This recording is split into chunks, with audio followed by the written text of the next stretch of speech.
Breaking the Wall of Food Preservation. Yifan Zhang, ETH Zurich, Switzerland.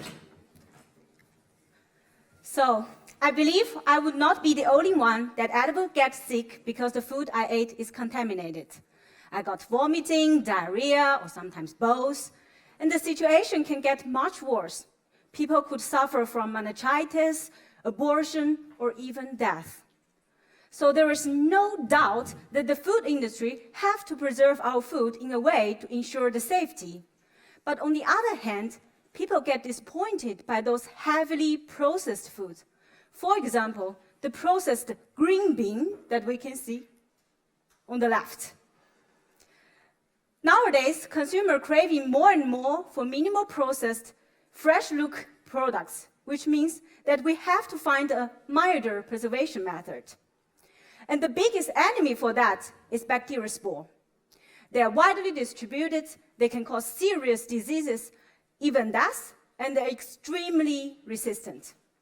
Some of them can survive autoclave easily. Luckily, we know that spores are resistant, but once they germinate, they will lose their resistance. And this germination process can be artificially triggered by high hydrostatic pressure. Wonderful. In our lab, we are investigating high pressure level between 1,000 to 3,000 bar to combine them with other inactivation methods to achieve a synergic effect, lower the thermal load and addition of preservatives, thus increase the quality of the foods. However, the application of this method is limited so far because there are a small fraction of spores that are reluctant to germinate under pressure. To understand that, we're using flow cytometry cell sorting to sort out the spores one by one so we can look at them in a single cell level. Focused iron beam scanning electronic microscope is used to investigate the inner structure of the spore to help us understand what could be the cause and how could we solve that.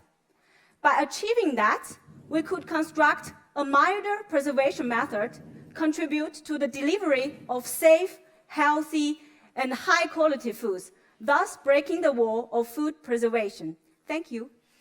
Questions over here? Wait for the microphone. How does the pressure treatment affect the food itself, and how expensive is it? So far, because the readiness level of this technology is not that ready yet, so